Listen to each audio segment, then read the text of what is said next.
My name is Mitsu Okubo. I am from Los Angeles, California. Born and raised in Los Angeles. Pretty much lived there for most of my life. Then all of a sudden I up and decided I have a bad habit of making rash decisions, life-changing decisions at the last minute. But long story short, I decided last minute to attend the School of the Art Institute in Chicago. I did my undergraduate degree there in painting and printmaking. And then, again, last minute choice, I decided to come to the San Francisco Art Institute for my MFA degree, also in printmaking and painting.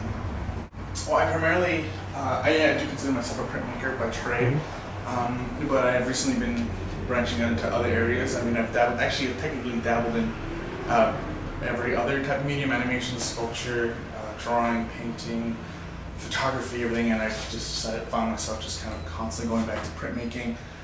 But as of right now, I'm actually working on a book, a series of drawings that I've been slowly compiling for the past summer. It's a series of 500 drawings, and we'll see where those goes. But as of right now, I am still very much a printmaker. Well, these are large-scale screen prints done on muslin. It's a material that I find myself very drawn to because it's pretty much a happy medium between paper and canvas. I am very much interested in the body, and one of the things that I've always been interested in the body, and one of the things that I am so drawn to in terms of printmaking is the relationship between the hand and the mechanism. You're basically trying to produce a painterly mark through a mechanical process and trying to find ways to really blur that line. And that's essentially what these things are. They are making prints in a painterly fashion. For the most part, the viewer, I mean, I can't speak for the viewer, but essentially these things are all about transformation.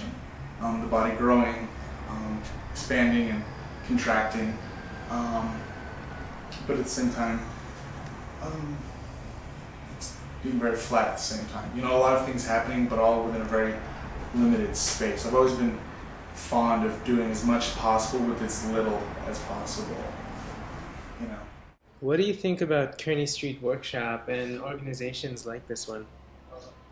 Well, I think, community is always important, and it's always important to establish a place where people of certain cultures can really come and just sort of thrive, but at the same time open themselves up to other cultures that they aren't a part of. But definitely, at the same time, establishing groups, communities, but at the same time not neglecting others, I think is what these organizations really do, and it's a wonderful thing. When did you decide that you were an artist, or that you did want to become an artist? I'd say probably in high school. I found that I spent most of my time, I was either going to be an artist or stand-up comedian. Very secure things, I like to keep things, safe. What did the drunken ghost say to the bartender? Don't know. I need some booze.